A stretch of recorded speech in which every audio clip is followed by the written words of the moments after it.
आ गया। स्वागत है आप लोगों का आज के हमारे इस वीडियो में। और आज हम पढ़ेंगे क्लास 9th की भूगोल से चैप्टर 2 जिसका नाम है भारत का भौतिक स्वरूप। पाठ का नाम भौतिक स्वरूप का मतलब क्या है? जो आंखों से दिखाई देता है उसे कहते हैं भौतिक। और भारत के स्वरूप में हमें आंखों से क्या दिखाई देता है? तो आप देखते हैं भारत में कहीं हमें पहाड़ नजर आते हैं, कहीं पर्वत नजर आते हैं, कहीं मैदान नजर आते हैं तो कहीं रेगिस्तान नजर आते हैं, कहीं समुद्र का किनारा है तो कहीं घना जंगल है। तो हम इस चैप्टर के अंदर यही सब पूरा पढ़ने वाले हैं कि आखिर ये जो भारत की भू आकृति है, ये जो पूरा भौतिक स्वरूप है, इसको हमने कैसे कैसे रूपों में बांटा है और इसका निर्माण किस तरीके से हुआ है। तो अब मैं लाइन वाइज चैप्टर को समझाने वाला हूं। अगर वीडियो को पहली बार देख रहे हो तो चैनल को सब्सक्राइब कर लो। चैनल को सब्सक्राइब क्यों करना? क्योंकि हम ऐसे ही हर एक चैप्टर को बहुत अच्छे से डीप पॉइंट टू पॉइंट समझाते हैं, जिससे कि आपको उसे रट के याद ना करना पड़े। ऐसे वीडियोस लाते रहते हैं, तो उसे देखते रहने के लिए, जुड़े रहने के लिए और एजुकेशन को मजे मजे में कंटिन्यू रखने के लिए आप हमारे चैनल को सब्सक्राइब जरूर कर लीजिए। अब शुरू करते हैं चैप्टर को। बच्चों, ये जो पहला पेज आपकी बुक का दिया हुआ, देखो मैं लाइन टू लाइन पढ़ के भी आपको चैप्टर समझा सकता हूँ, लेकिन लाइन टू लाइन तो आप भी पढ़ सकते हो। मेन मुद्दा है कि इसमें लिखा क्या है वो आपको समझ में आना बहुत जरूरी है। और चैप्टर थोड़ा सा बड़ा है, तो इसको आसान और जल्दी से और बिना बोर हुए पूरा करने के लिए मैं आपको लाइन टू लाइन तो नहीं, लेकिन हाँ, आपको हर एक पैराग्राफ में क्या लिखा है ये जरूर समझाते हुए चलता हूँ। तो सबसे पहले इस हिस्से में, यहाँ पर जो सबसे पहला आपको पैराग्राफ दिया गया है, इसमें आपसे ये कहा गया कि आप भारत को जानते हैं। भारत में कहीं पर पर्वत है, कहीं पठार हैं, कहीं नदियां हैं, और ऐसे ही पूरे भारत की जो स्थलाकृति है, वहां पर ये जो अलग अलग चीजें हैं वो आखिर कैसे बनी, इसको हम समझने वाले हैं। ठीक है। और यहां पर ये कहा जाता है कि भारत में अनेक प्रकार की शैल पाई जाती है। शैल मतलब जैसे ही आपका जब मकान बनता है तो छत में वो जो पत्थर की जो सिल्लियां लगाई जाती है ना, वही, और वो बहुत बड़े आकार, जिसमें से कुछ तो संगमरमर की तरह कठोर होती हैं। कठोर संगमरमर, जो संगमरमर से ताजमहल बना है वो तो आपने देखा होगा। ताजमहल जी जरा सामने आइए। गुड। हाँ, और कुछ ऐसी मुलायम होती हैं सेल खड़ी की तरह, जिनसे आप टेल्कम पाउडर देख पाते हैं। टेल्कम पाउडर आप लगाते होंगे, वो सफेद पाउडर, उनको लगाने की क्या जरूरत है, घर में देखा ही होगा। अब हमने देखा है कि जो मिट्टी होती है उसमें भी अलग अलग प्रकार की भिन्नताएं पाई जाती है। तो यहाँ पर ये जो पूरा का पूरा जो आपका पहला पेज है, बहुत सारे सवालों से भरा हुआ है कि हम यही समझेंगे कि आखिर इन सभी चीजों का निर्माण हुआ कैसे। तो देखो, जो भी हमें मिट्टी देखने को मिलती है और अलग अलग तरह की मिट्टी देखने को मिलती है, इन सभी चीजों का निर्माण हुआ एक लंबे कालखंड के दौरान और उन शैलों के टूटने से। अपक्षय का मतलब होता है किसी चीज का टूटना, पूरी तरह से नहीं पर थोड़ा ही थोड़ा सही, पर उसका नुकसान होना, उसका टूटना। अपर्दन होता है उसका बहकर के एक जगह से दूसरी जगह जाना। निक्षेपण का मतलब होता है कि बहकर के जो गया है, अब वो जब इकट्ठा होगा एक जगह तो उसे निक्षेपण कहा जाएगा। तो मिट्टी का निर्माण कैसे हुआ, मृदा का निर्माण कैसा हुआ, उसी सवाल का जवाब देखो यहाँ पे दिया गया है। अपक्षय हुआ, पर्वत, सिल्लियां, शैल जो थी वो टूटी।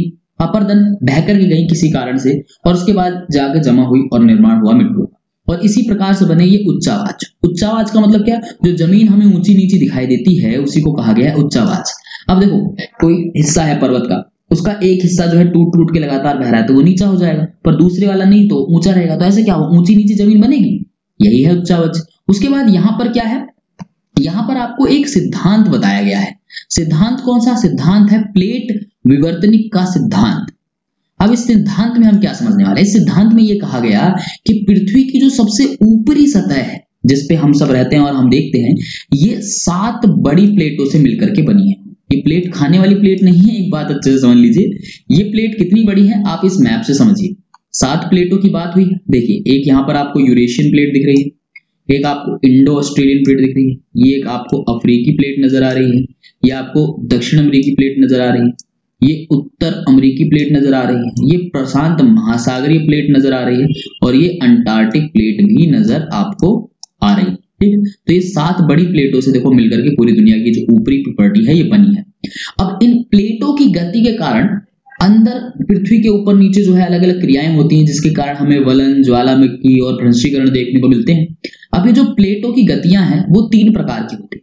जब 2 प्लेटें एक दूसरे के करीब आ रही होती हैं तो वो निर्माण करती हैं अभिसारी परिसीमा का। जब एक दूसरे से दूर जा रही होती हैं तो वो निर्माण करती हैं अपसारी परिसीमा का। जब एक दूसरे से वो 36 गति में, यानी देखो एक में इस तरफ को हो रही है, एक में गति इस तरफ को हो रही है, तो इस तरीके से जब गति होती है तो वो निर्माण करती है रूपांतरण परिसीमा का। तो आपने समझा कि इसमें क्या है कि जो प्लेट विवर्तनिक का सिद्धांत है वो यही कहता है कि जो पृथ्वी की सबसे ऊपर की जो सतह है, जो प्रॉपर्टी है, वो 7 बड़ी प्लेटों से मिलकर बनी है और इन प्लेटों की जो गतियां होती हैं उनके कारण हमें वलन, भ्रंशीकरण यानी भूकंप और ज्वालामुखी जैसी चीजें देखने को मिलती हैं। और ये जो प्लेटें होती हैं वो कितने प्रकार की गतियां करती हैं? 3 प्रकार की गतियां करती हैं, जिसमें अभिसारी एक दूसरे की तरफ आना, अपसारी एक दूसरे से दूर जाना, रूपांतरण एक दूसरे से क्षैतिज, ठीक है, क्षैतिज दिशा में गति करना। ये जो अगला ये जो पूरा पैराग्राफ आप यहां से देख रहे हैं, इसमें ही आपको उस 2.1 चित्र के अंदर जो भी डिटेल इंफॉर्मेशन दी गई है, ये जो 2.1 पिक्चर है, इसी को यहां पर आपके इस वाले पैराग्राफ में समझाया गया। तो मैंने आपको वैसे समझा दिया। अब उसके बाद आगे क्या कहा गया है कि ये जो स्थलाकृतियां हैं, ये जो प्लेटें आप आज ऐसे देख रहे हो, ये हमेशा से ऐसे नहीं थी, इनका निर्माण हुआ। अब इसके निर्माण वाली सिचुएशन को समझने के लिए आपको ज्यादा कुछ नहीं करना है। आपको अपनी 5th की, अगर आपने एनसीईआरटीज पढ़ी हैं तो 5th की जो एनसीईआरटी है उसको आपको याद करना है, जिसके अंदर हमारी दुनिया में एक पार्ट होता था कि भाई ये महाद्वीपों का निर्माण किस प्रकार से हुआ। तो वहां पर आपने गोंडवाना, पेंजिया, इन सब के बारे में पढ़ा होगा। तो आपको वहीं से यहाँ पर वापस से लाके कुछ चीजें और जोड़ के समझाई गई हैं कि पहले एक प्लेट गोंडवाना जो भूमि थी उसके अंदर भारत भी था, ऑस्ट्रेलिया भी था, दक्षिण अफ्रीका भी था, दक्षिण अमेरिका भी था और अंटार्कटिक क्षेत्र भी था, ये सब शामिल होते थे। लेकिन धीरे धीरे क्या हुआ के टुकड़ों में विभाजित हुए और भारत ऑस्ट्रेलिया वाली जो प्लेट थी वो गोंडवाना भूमि से अलग हो गई।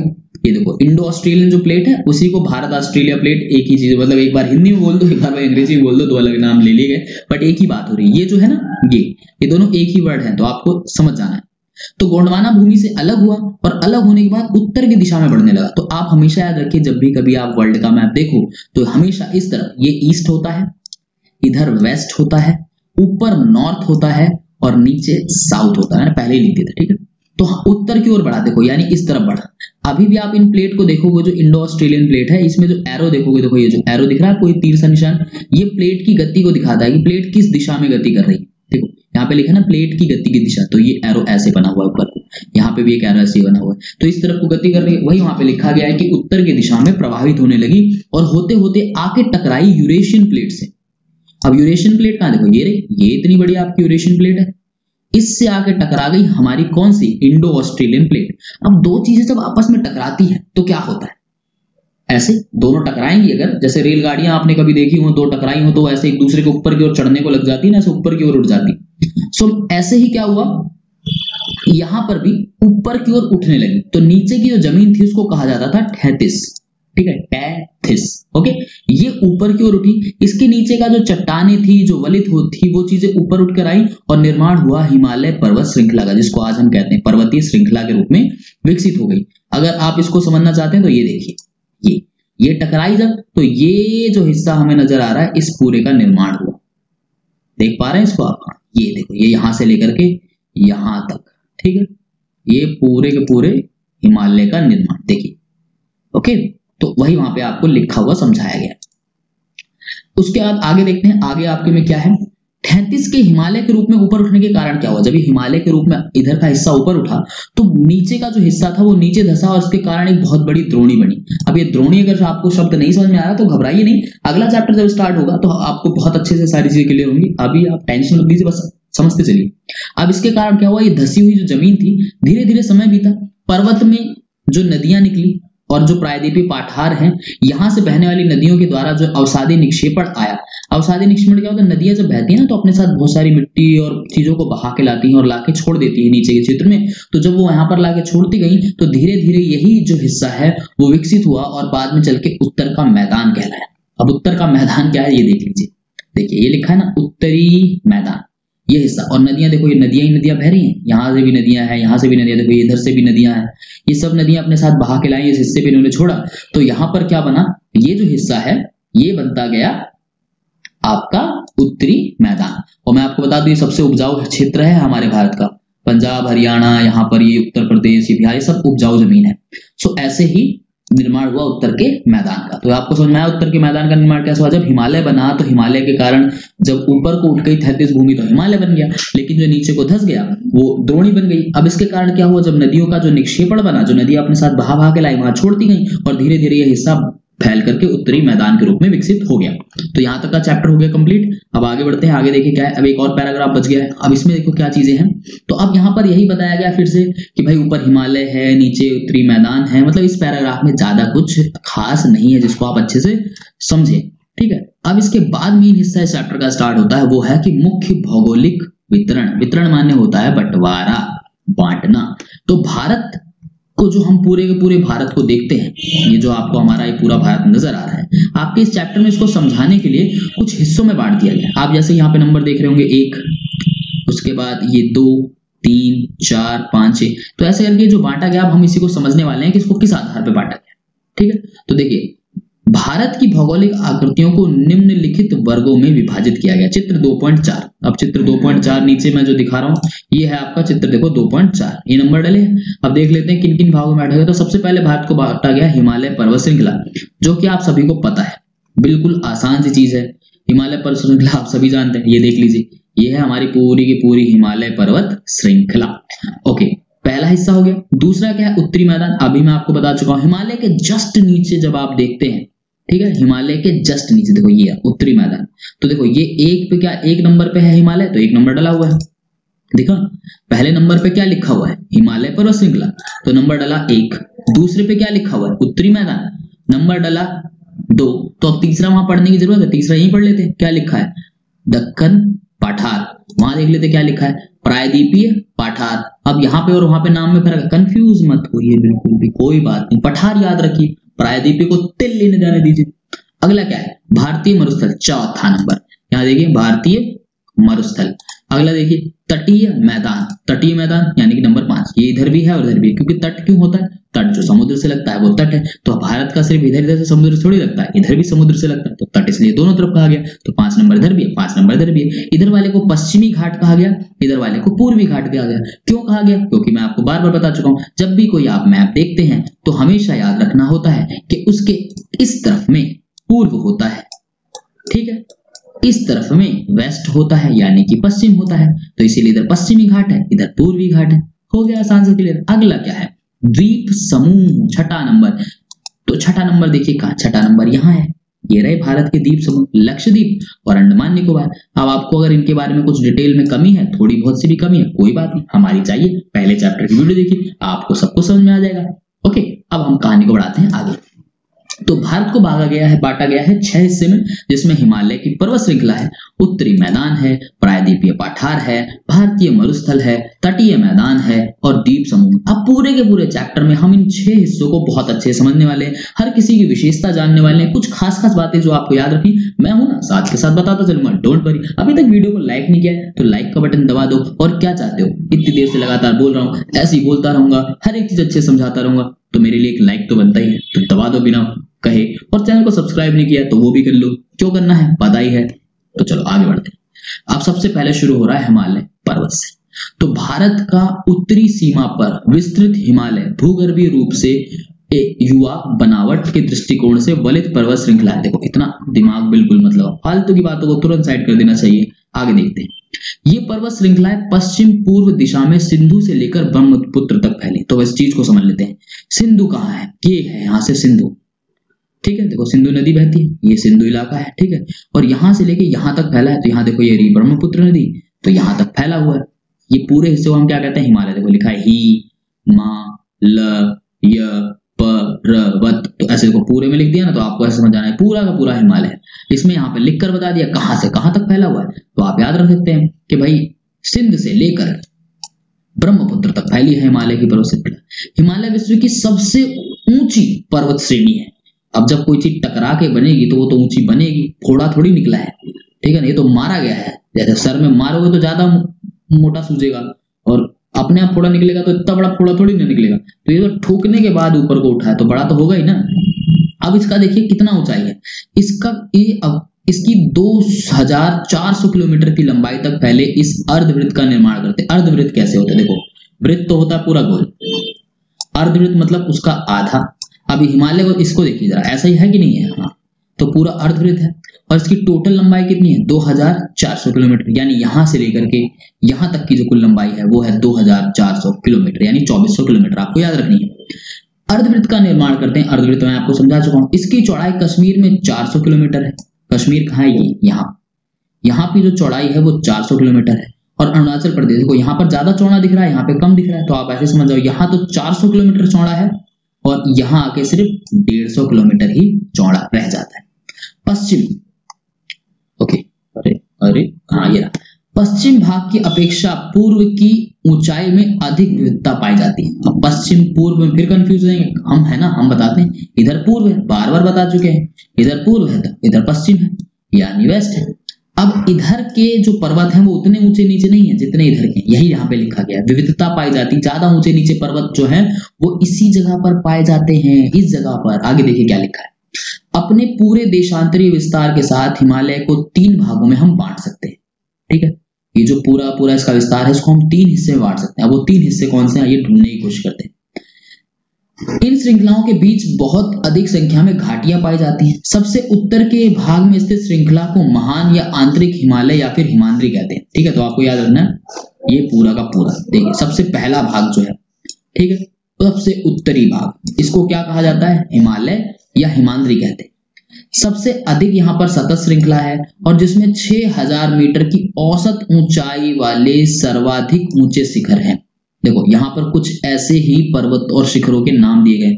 माउंट एवरेस्ट, जैसे कि आप जानते हैं कि दुनिया की सबसे ऊंची पर्वत की कोई चोटी है तो वो है माउंट एवरेस्ट, यानी ऊंचा पर्वत है तो वो माउंट एवरेस्ट है। लेकिन आपको ये भी देखना है कि वो भारत में नहीं है, वो नेपाल में है।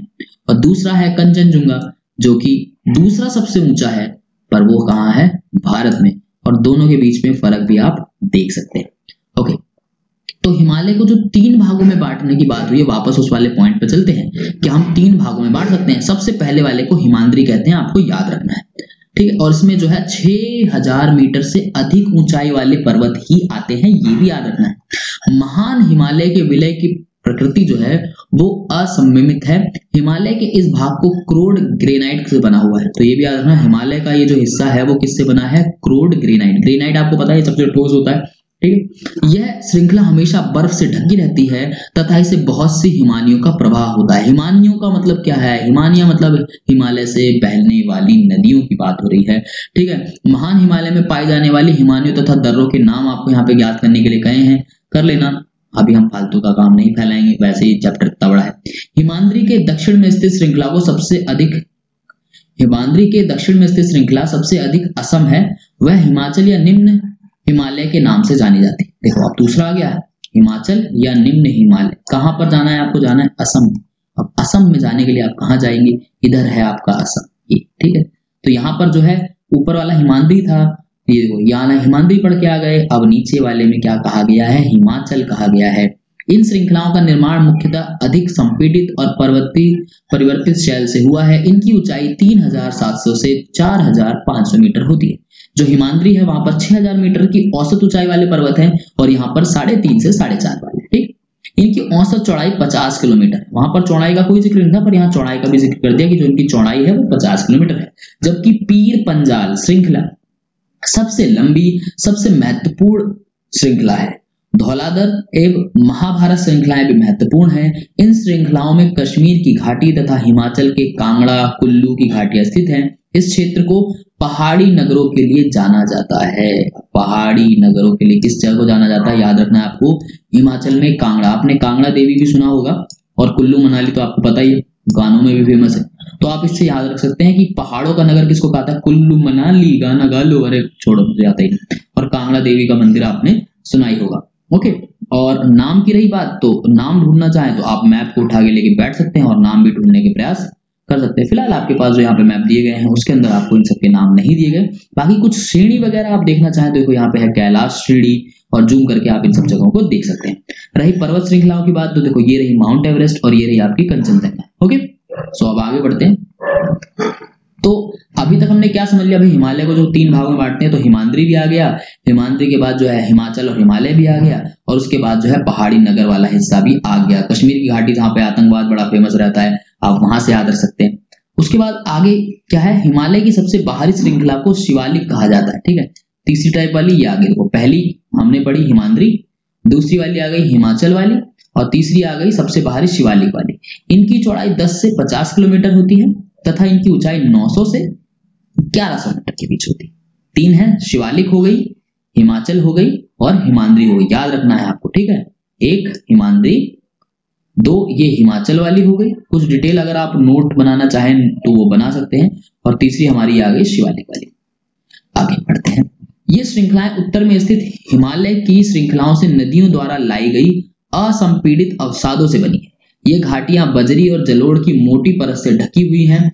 निम्न हिमाचल तथा शिवालिक के बीच लंबवत घाटी को दून के नाम से जाना जाता है। अब दून के नाम से आपको पता ही है, कुछ फेमस शहर भी आते हैं, जैसे कि आपका देहरादून, कोटली दून और पाटली दून, ठीक है। इसमें से जो सबसे कॉमन आपने नाम सुना होगा वो देहरादून होगा, मुझे अच्छे से पता है। और अगर आपने बाकी भी सुने हैं तो ये तो फिर सोने पे सुहागा वाली बात है, ठीक है। तो ये जो दून वाले इलाके हैं वो कैसे बने हैं? जो हिमालय से नदियों के द्वारा जो बहा करके लाई गई अवसाद हैं उसके कारण बने हैं। और ये जो घाटियां हैं यहाँ पर बजरी और जलोढ़ मिट्टी पाई जाती है। आप अगली जो 10th क्लास है उसके अंदर का जो पहला ही चैप्टर है मृदा के ऊपर बेस्ड है, तो वहां पर इन मिट्टियों के बारे में आप अच्छे से समझ पाएंगे। इस उत्तर दक्षिण के अतिरिक्त हिमालय को पश्चिम से पूर्व तक स्थित क्षेत्रों के आधार पर भी विभाजित किया गया है। देखो हिमालय वाला सीक्वेंस पढ़ रहे हैं, अभी हम पहला सीक्वेंस पढ़ रहे हैं, आपको अच्छे से याद है ना, 6 भागों में पूरे भारत को बांटा है। तो पहला जो हिमालय वाला है उसको पढ़ रहे हैं और पूरे हिमालय को 3 भागों में बांटा गया है। तो 3 आपको याद रखने, हिमाद्री है, दूसरा हिमाचल वाला है और तीसरा ये शिवालिक वाला है। और तीनों की अपनी अपनी खूबियां हैं। जो हिमाद्री वाला है वहां पर जो पर्वत है वो 6000 मीटर की औसत ऊंचाई से मिलते हैं। जो दूसरा हिमाचल वाला है यहाँ पर 3.5 से 4500 मीटर वाले मिलते हैं। और जो ये अगला इलाका है शिवालिक वाला, यहाँ 900 से सिर्फ 1100 मीटर की ऊंचाई वाले ही मिलते हैं। और यहाँ पर दून जैसे जो है ये भी समझा दिया है। अब देखो ये जो पूरा मैं ऐसे पढ़ता चलूं आपको याद रख के क्या ही मिलने वाला है, ठीक है। तो मेन चीज है वो आप अब समझ चुके हैं, ठीक है। अब हम आगे बढ़ेंगे क्योंकि हिमालय वाला सीक्वेंस बस खत्म ही करना है, क्योंकि आगे बढ़ना है, ज्यादा लंबी वीडियो तो समझ रहे हैं ना, दिक्कत होगी। ब्रह्मपुत्र हिमालय की सबसे पूर्वी सीमा बनाती है। दिमांग, महाखंड, ये सब आप पढ़ सकते हैं। इसमें कुछ नदियों के बारे में जिक्र है, यहाँ पर क्या क्या पाई जाती हैं वो भी है। पूर्वांचल में पटकाई, नागा, मिजो, मणिपुर पहाड़ियां शामिल हैं, आपको पता ही है, ठीक है। नागा से नागालैंड आप आ सकते हो, मिजो से मिजोरम बना है, मणिपुर तो मणिपुर आप जानते ही हैं, ठीक है। उसके बाद अब आता है उत्तरी का मैदान, ठीक है। उत्तरी मैदान यानी भारत को जब हम 6 भागों में बांटते हैं तो उसका दूसरा हिस्सा है ये उत्तरी मैदान। ओके, अब इसको शुरू करते हैं। एक मिनट, ये रहा, ठीक है। उत्तरी मैदान में 3 प्रमुख नदी प्रणाली। अब देखो जब हम पर्वत वाला पढ़ रहे थे तो हमने पर्वतों में बांटा था, अब उत्तरी मैदान को पढ़ रहे हैं तो यहाँ पर हम नदियों में बांट रहे हैं।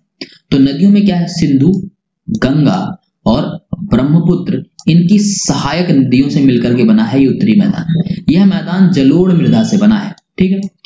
देखो जलोढ़ मृदा एक ऐसी मृदा जिसमें जल की मात्रा, इसीलिए जलोढ़ कहा जा रहा है। लाखों वर्षों में हिमालय के गिरिपाद, अब गिरिपाद क्या होता है? गिरि माने होता है पर्वत और पाद माने उनके पैर। आप यहाँ पे पाद वाद समझ रहे हो ना, ऐसा कोई मतलब नहीं समझ रहे, ठीक है। तो गिरिपाद यानी उनके चरणों की बात है। स्थित ये बेसिन नदी द्रोणी में जलोढ़ों का निक्षेप हुआ और जिससे इस उपजाऊ मैदान का निर्माण। चैप्टर जब शुरू हुआ था तभी मैंने बताया था पर्वत बने, ठीक है। मैंने आपको तभी बता दिया था ये जो पर्वत बने तो ये जो हिस्सा है यहाँ नीचे का ये धंस गया। अब ये नदियां जब बही तो ये अपने साथ जो मिट्टी बहा के लाई तो यहाँ पर छोड़ती गई, और यहाँ पर जब छोड़ती गई तो धीरे धीरे निर्माण हुआ इस मैदान का। तो यहाँ की जो मिट्टी है वो बहुत ज्यादा उपजाऊ है। इसका विस्तार जो है वो 7 लाख वर्ग किलोमीटर के क्षेत्र पर है। यह मैदान लगभग 2400 किलोमीटर लंबा और 240 से 320 किलोमीटर चौड़ा है। देखो इसकी जो चौड़ाई है, ठीक है, वो बिल्कुल सेम उतनी, इसकी जो लंबाई है वो बिल्कुल उतनी है जितनी हिमालय की। अगर आपने ध्यान दिया हो तो जब आप हिमालय वाला सीक्वेंस पढ़ रहे थे देखो यहाँ पर भी क्या थी, चौड़ाई जो थी वो कितनी, लंबाई जो थी सॉरी वो 2400 किलोमीटर ही थी, और वहां पर भी। तो सेम आपको ये आसान हो सकता है याद रखने में, इसी बहाने से एक पॉइंट टू पॉइंट आप इजीली याद रख सकते हो कि भाई दोनों की जो लंबाई है वो 2400 ही है, और उसकी चौड़ाई की बात करें तो 250 से लेकर 320 है। ये सघन जनसंख्या वाला देश है। सघन जनसंख्या मतलब यहाँ पे बहुत बड़ी आबादी रहती है। आप जानते ही हैं कि नहीं जानते तो मैं थोड़ी सी इंफॉर्मेशन बना देता हूँ। हमेशा जो सभ्यताएं पनपती है ना वो जल के पास पनपती है, क्योंकि जल, सबसे जल है तो जीवन है, नारा सुना है, बस ऐसे याद रखना है। इसलिए देखो उत्तर प्रदेश की बात करें, हम बिहार की बात करें, यहाँ पे सबसे ज्यादा नदियां बहती हैं, तो यहाँ पर जो आबादी है वो भी सबसे ज्यादा है, घनत्व जो है सबसे ज्यादा है। कारण क्या है? यहाँ पर लोगों को जो है पानी तो मिलता ही है बेहिसाब, साथ साथ यहाँ पर उपजाऊ मिट्टी मिलती है। तो देखो यहाँ पर इतना सघन जनसंख्या के लिए क्या है? समृद्ध मृदा आवरण है, पर्याप्त पानी है, अनुकूल जलवायु है, और इसी के कारण कृषि करते हैं। तो इसीलिए सबसे ज्यादा हमारा जो भारत का उत्पादक क्षेत्र है वो भी यही है। उत्तरी पर्वत से आने वाली नदियों नदियां निक्षेपण कार्य में लगी हैं। नदी के निचले भागों में ढाल कम होने के कारण नदी की गति कम हो जाती है, जिसके फलस्वरूप नदियां द्वीपों का निर्माण करती हैं। ये नदियां अपने निचले भाग में गाद एकत्र हो जाने के कारण बहुत सी धाराओं में बढ़ जाती है और इन धाराओं को वितरिकाएं कहते हैं। आप अपने गांव वगैरह में जाइए तो आपको देखेंगे कि कुछ ऐसी नदियां हैं जो बहुत छोटी छोटी हैं, जो पहले किसी नदी में से निकली और आगे जाके फिर नदियों में मिल गई। अब उन नदियों के कारण जो बीच का जो हिस्सा बना उसी को हम क्या कहते हैं, वितरिकाएं कहते हैं। जैसे आप गंगा नदी को देखेंगे और यहाँ पे जो घाघरा नदी देखेंगे तो आप पाएंगे कि घाघरा नदी से यहाँ से छोटी सी एक नदी और बह रही है। यहाँ गंगा जी से भी कई सारी ऐसी नदियां निकलती हैं। जैसे आप जाते हैं जब अयोध्या तो आप सरयू नदी देखते हैं, और आप यूपी के थोड़े और अंदर जाएंगे तो वहां पर आपको एक गोमती नदियां मिलेंगी। ये नदियां ऐसी हैं जो नदी से ही निकली और वापस आगे चल के फिर नदी में ही मिल गई, और इसके कारण जो निर्माण हुआ, ये जो नदियां निकली इनको वितरिकाएं कहा जाता है। ठीक है, दोआब देखो, ये मैं समझाऊंगा नहीं, आप दोआब का मतलब समझ लीजिए सीधे सीधे। दो का मतलब दो और आब का मतलब पानी। ठीक है, इसीलिए आप पंजाब जब कहते हैं तो पंजाब में पंज का मतलब 5 है और आब का मतलब पानी है। ठीक है, तो ये आसान से शब्द है। उत्तरी मैदान में मोटे तौर पर 3 उपवर्गों में विभाजित किया जाता है। 3 नदियों से बना है, यहाँ पर भी इसको 3 वर्गों में बांटा गया है। हिमालय को भी 3, इनको भी 3, तो आसान है याद रखना।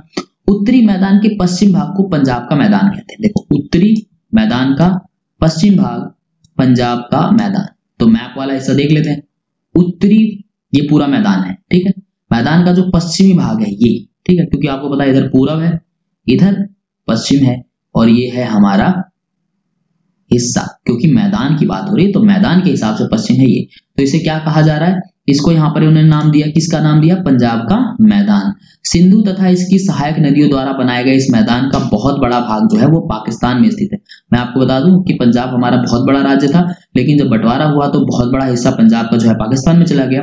तो लेकिन मैदान तो उत्तरी का मैदान तो उत्तरी का मैदान रहेगा, तो ये तो पूरा पूरा है भारत से बाहर। आपको अगर भारत का मैप याद हो, देखो यहाँ से भारत का मैप कट जाता है, लेकिन हमने तो पूरा उत्तर के मैदान में हम समझ रहे हैं, तो हम इस पूरे को उसी में लेंगे, भौगोलिक रूप में हम समझ रहे हैं ना, देश की सीमाओं में नहीं। तो यहाँ पर अब सिंधु तथा इसकी सहायक नदियां झेलम है। सिंधु की सहायक नदियां कौन कौन सी है, देखो, झेलम, चेनाब, रावी, व्यास और सतलुज, ये सब हिमालय से निकलती है। इस मैप में आप देखना चाहें तो आप इन नदियों के नाम भी देख सकते हैं। देखो, झेलम भी है, चेनाब भी है, रावी है, सतलुज है, और ये सब देखो कहाँ जा रही है। जो इंडस लिखा हुआ है ना, इसी को सिंधु नदी कहा जाता है। जो इंडस है, इंडस वैली होती थी, सिंधु घाटी सभ्यता होती थी, तो अंग्रेजी में इसको इंडस कहा गया, तो यही है। और अगर आपको इस वाले मैप इसमें नहीं समझ में आ रहा तो अपना अपना देसी वाला मैप उठा लेते भाई। देखो, ये सतलुज, रावी, झेलम सब किस में जाके मिल रहे हैं, सिंधु नदी में। यही वो सिंधु नदी है। और ये जो पंजाब वाला हिस्सा है, ये पूरा का पूरा जो है हमारा पश्चिमी उत्तरी का मैदान है, जिसे पंजाब का मैदान यहाँ पर नाम दिया गया है। आगे बढ़ते हैं। ओके, उसके बाद यहाँ पर दोआब की बहुत अधिक संख्या है, क्योंकि भाई 2-2 नदियां मिलती हैं, तो ऐसे करके हो गया। अब है गंगा के मैदान का। अब देखो, पहला हो गया पंजाब का मैदान, फिर है गंगा के मैदान का विस्तार कहाँ से है, घग्गर से तिस्ता नदी के बीच। यह उत्तरी भारत के राज्य हरियाणा, दिल्ली, उत्तर प्रदेश, बिहार, झारखंड के कुछ भाग में पश्चिम बंगाल तक फैला। ठीक है, ये यहां से यहां पे देख लो और याद रखो। पहला हो गया पंजाब का मैदान, दूसरा हो गया गंगा का मैदान। और ये कहाँ कहाँ फैला है, तो आपको उत्तर प्रदेश, बिहार, झारखंड सब लपेट लेना है इसमें। ठीक है, और ब्रह्मपुत्र के मैदान की बात करें तो ये विशेषकर असम में है। तो जहां जहां नदियां वहां वहां मैदान, सीधी सी बात है। क्षमा कीजिएगा। उत्तरी मैदानों की व्याख्या सामान्यतः इसके उच्चावचों के में बिना किसी विविधता वाले समतल स्थल के रूप में की जाती है। यह सही नहीं है, अरे फालतू की बात है, हम पढ़ेंगे नहीं, फालतू की बात है, क्यों टेंशन ले रहे हो आप, बिल्कुल मत टेंशन लो। ठीक है, नदियां पर्वतों से नीचे उतरते समय शिवालिक की ढाल पर 8 से 16 किलोमीटर चौड़ी पट्टी में गुटका की निक्षेपण करती है। इसे भाबर के नाम से जाना जाता है। ठीक है, सभी सरिताएं इस भाबर पट्टी की विलुप्त हो जाती हैं। इस पट्टी में दक्षिण की सरिताएं, मैं ये देख रहा हूं बच्चों, आपको पढ़ाना क्या है। ठीक है, एक भाबर वर्ड मिल गया, एक ये तराई कहा जाता है। और अब इस पॉइंट से शुरू करने से पहले जो चीज आपको समझ लेनी है कि भाई देखो, हिमालय वाले को जब हम समझे तो 3 भागों में बटा हुआ था, याद आना चाहिए आपको। हिमाद्री था, उसके अंदर दूसरे नंबर पर हिमाचल था और तीसरे में शिवालिक था। अब जब हम उत्तरी के मैदान में पढ़ रहे हैं तो यहाँ पर भी जब उनको 3 भागों में बांटते हैं तो एक पंजाब का मैदान आता है, दूसरा गंगा का मैदान आता है और तीसरा ब्रह्मपुत्र का मैदान आता है। ये आपको याद रखना है। अब यहाँ से देखो क्या है, यहाँ मैं आपको ऐसे ही समझाता हूँ क्योंकि यहाँ पे शब्द बड़े मुश्किल हो गए और आप पढ़ेंगे फिर बोलेंगे ये सर के ऊपर से जा रहा है। तो हम है ना, हम किस लिए, हम आपके लिए बिल्कुल आसान बना देंगे और आज की वीडियो को इसी टॉपिक के बाद रोक देंगे। बाकी के जो नीचे के हिस्से हैं वो अगली वीडियो में, क्योंकि वीडियो बहुत लंबी हो गई और आप भी बोर हो जाएंगे। सो अगली वीडियो का फटाफट इंतजार रखिएगा, आपको जस्ट मिलेगी। ओके, तो उत्तरी मैदानों की व्याख्या करनी हो तो हम इसकी व्याख्या कैसे करेंगे? तो इसकी व्याख्या को आप ऐसे समझिए कि नदियां जब पर्वतों से नीचे उतरते समय शिवालिक की ढाल पर 8 से 16 किलोमीटर चौड़ी पट्टी में गुट्टिका का निक्षेपण करती है। निक्षेपण आपको वर्ड समझाए थे स्टार्टिंग में, हाँ, इसको हम कहते हैं भाबर। इसको अच्छे समझना, आगे देखिए क्या कह रखा है। सभी सरिताएं इस भाबर पट्टी में विलुप्त हो जाती हैं और इस पट्टी से दक्षिण में ये सरिताएं नदियों से पुनः निकलती हैं। ये नम और दलदली क्षेत्र का निर्माण करती हैं जिसे हम तराई कहते हैं। ठीक है, नम और दलदली क्षेत्र का निर्माण करती हैं जिसे हम तराई कहते हैं। ये वन्य प्राणियों से भरे घने जंगलों का क्षेत्र था। देखो था, इसलिए मैं इसको समझा क्यों नहीं रहा था, क्योंकि था, अब वर्तमान में नहीं है। क्यों नहीं है? बंटवारे के बाद पाकिस्तान से जो आए शरणार्थी थे उन्हें कृषि योग्य भूमि उपलब्ध कराने के लिए जंगल को काटा जा चुका है और इस क्षेत्र को दधुआ राष्ट्रीय पार्क की स्थिति आपको ज्ञात करनी, सॉरी दुधुआ राष्ट्रीय पार्क है। आपको एक मैप लेना है, उसके अंदर ढूंढना है, तो बस एक यही बचा है, बाकी सबको काट के हमने खेती लायक बना दिया। उत्तर के मैदान का सबसे विशालतम भाग पुराने जलोढ़ से बना है। पुराने जलोढ़ का मतलब क्या है, मैंने बताया ना, नदियों के साथ जो भाग लाया गया उसको जलोढ़। ये नदियों के बाढ़ वाले मैदान के ऊपर स्थित है। नदियां को जहां पे बाढ़ आती है, नदियों में आपको पता है ये बाढ़ आती है, बाढ़ जब आती है तो जहां तक बाढ़ आती है वहां पर ये बना हुआ पूरा क्षेत्र है। इसे वेदिका जैसी जो आकृति प्रदर्शित करते हैं, इन्हीं को भाबर के नाम से जाना जाता है। ठीक है, और इस क्षेत्र की मृदा को, इसमें जो चूनेदार निक्षेप पाए जाते हैं जिसे स्थानीय भाषा में कंकड़ कहते हैं।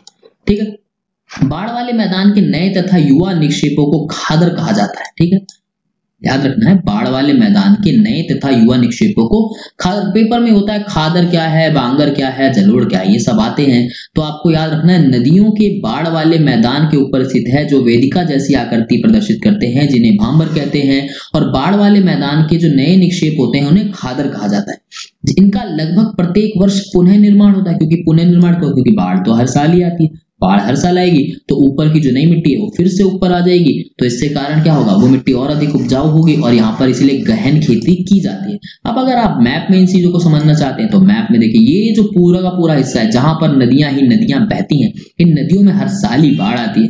बाढ़ के कारण क्या होता है कि कहीं पे खादर तो कहीं पे बांबर तो कहीं पे कंकड़ तो कहीं पे जलोढ़ मृदाएं हमें देखने को मिलती रहती हैं और निर्माण होता रहता है इन सारी चीजों का, जो यहाँ तक हो गया कंप्लीट। वीडियो पसंद आई हो तो वीडियो को लाइक कर देना, वीडियो को शेयर भी कर देना। पता है ना, शेयर करना भी जरूरी है क्योंकि ज्ञान बांटने से बढ़ता है। आज हम इस चैप्टर को रोकेंगे यहीं।